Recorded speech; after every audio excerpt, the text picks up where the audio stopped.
Slogan সংগ্রামী ভাইরা আসসালামু আলাইকুম রহমতুল্লাহ।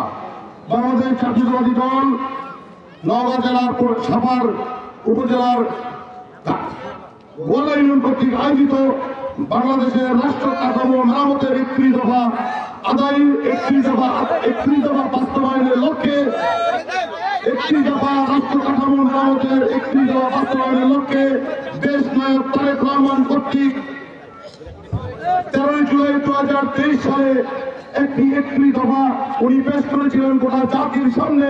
সেটার আলোচনা এবং লিফলেট বিতরণের আজকের সম্মানিত আহ্বায়ক, এই প্রোগ্রামের সম্মানিত সভাপতি, আপনাদের সবারই সুপরিচিত আবুল ভাই এখানে উপস্থিত আপনাদের সাভার সদর ইউনিয়নের সম্মানিত সাধারণ সম্পাদক আশরাফুল ভাই, এখানে উপস্থিত সাভার উপজেলার শ্রমিক কৃষক দলের সম্মানিত সভাপতি আব্দুল মজিদ ভাই, এখানে উপস্থিত আপনাদের প্রত্যেকটা ইউনিয়ন থেকে আগত নেতৃবৃন্দ, আমি সবারই নাম নিলাম না, এবং যুবদল, ছাত্রদল, স্বেচ্ছাসেবক দল সহ আমার পৌরসভার উপজেলার নেতৃবৃন্দ সহ আমার গোলা ইউনিয়নের সর্বস্তরের ভাই বোনেরা, সবাইকে সালাম, আসসালামু আলাইকুম। সবাই ভালো আছেন তো নাকি? মনোযোগ তো ভালো আছেন তো নাকি? আচ্ছা বলেন তো ভাই, এই মাঠে আজকে আমরা উপস্থিত আছি না, কতদিন পর? মিনিমাম আমি মাঠে এসে প্রোগ্রাম করছি, ইফতারি প্রোগ্রাম, খেয়াল আছে, কম্বল বিতরণী প্রোগ্রাম করছি, তারপরে আর তো হয়নি মনে হয় না, আর হয়নি। আজকে দীর্ঘদিন পর আজকে আমরা মিলছি একসাথে, কেমন লাগছে ভাই? ভালো লাগছে না? যাই হোক সংগ্রামী ভাইরা, আমাদেরকে ভুলে গেলে চলবে না। আজকে এই দীর্ঘদিন ধরে আমার আগের পক্ষে অনেক কথা বলে গেছেন, অনেক কথা শুনলাম। সর্বোপরি আমি একটা কথা বলবো আপনাদের কাছে, যেটা আপনাদের জানা দরকার। যদি কোনো ব্যক্তি এমপি হয় আর যদি মনে করে কাজ করতে চাই, সময় লাগে? সময় লাগে কি? সময় লাগে না। 15 বছরে কি পাইছেন ভাই? 15.5 বছরে কিছু পাইছেন? কিচ্ছু পাননি। কি পাইছেন? জুলুম, অত্যাচার, মানুষকে নির্যাতন করা, মানুষকে ছেলে বানানো, এছাড়া কিছু পাওয়া গেছে?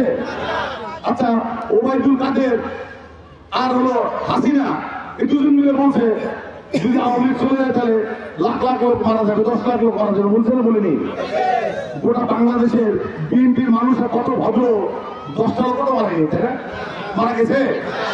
কিন্তু গোটা বিশ্বের মধ্যে একটাই দেশ, সেই দেশটার নাম বাংলাদেশ, যার 300 এমপি, তার মন্ত্রী, তার সমস্ত দোসর, একজনও কি বাংলাদেশের মাটিতে আছে? একজনও আছে? কেন নাই ভাই, কেন নাই? দুর্নীতি, নির্যাতন, মানুষের উপর নির্যাতন করতে করতে করতে তারা আজকে গোটাই সমস্ত ইসলাম তাদের নেতৃবৃন্দ সহ সবাই আজকে দেশ ছাড়া, এলাকা ছাড়া, সবাই কিভাবে পালাবে এটি ব্যস্ত, তাই না ভাই? যাই হোক সংগ্রামী ভাইরা, আজকে আমাদেরকে ভুলে গেলে চলবে না। এই ফ্যাসিস্ট হাসিনা, তার দোসররা আজকে গোটা বাংলাদেশের আপামর জনতাকে, তাদের কণ্ঠকে রোধ করেছে, তাদের বাক স্বাধীনতাকে কাড়িয়ে নিয়েছিল, তাদের সর্বস্তরের তাদের স্বাধীনতাকে, তাদের সার্বভৌমত্ব সহ সমস্ত কিছু কাড়িয়ে নিয়েছিল সংগ্রামী ভাইরা। সেই আজকে 1971 সাল থেকে শুরু করে আজ পর্যন্ত এই হাসিনা, এই শেখ মুজিব সহ তার সমস্ত দোসররা এই বাংলাদেশের স্বাধীনতাকে ধ্বংস করার জন্য সেই পাশের দেশের সাথে হাত মিলিয়ে এই দেশটাকে একটা পাশের দেশের অঙ্গরাজ্য বানানোর পায়তারায় লিপ্ত ছিল সংগ্রামী ভাইরা। কি ছিল না? ছিল না? আমরা কি ভুলে গেছি সবাই? আজকে এই শহীদ প্রেসিডেন্ট জিয়া রহমান এই বাংলাদেশে একটা মুক্ত গণতন্ত্র নিয়ে আসছে না, নিয়ে আসেনি? সেই ঠিক ভারী ধারাবাহিকতায় বিএনপির ভারপ্রাপ্ত চেয়ারম্যান দীর্ঘদিন ধরে আপনাদের সবাইকে সঙ্গে করে নিয়ে একটা নতুন রাষ্ট্র স্বপ্ন দেখিয়েছে আমাদের সবাইকে, ঠিক না? ঠিক না? গোটা বাংলাদেশের সবাইকে নিয়ে একটা নতুন রাষ্ট্রের আমাদেরকে একটা স্বপ্ন দেখিয়েছে। সেই স্বপ্নের উনি, অনেকে বলে বিএনপি আসলে কি চেঞ্জ হবে, অথচ উনি ক্ষমতার লোভে নাই, কে নাই? তারেক রহমান ক্ষমতার লোভে নাই। ক্ষমতার লোভেই যদি থাকতো তাহলে উনি এখানে লিখতো না। একজন ব্যক্তি দুইবারের বেশি প্রধানমন্ত্রী হতে পারবে না, তত্ত্বাবধায়ক সরকারকে রাখতে হবে, এই বিভিন্ন আলোচনা নিয়ে 31 দফা উনি নিয়ে আসছে। আজকে নিয়ে আসেনি, আজ থেকে আরো 2 বছর আগে নিয়ে আসছে। কিন্তু অনেক ভাইরা বলে বিএনপি আসলে এই হবে ওই হবে, কিন্তু একটা যখন বড় দল হয়, একটা বড় দলের মধ্যে কি 100-200 লোক কি গন্ডগোল করে?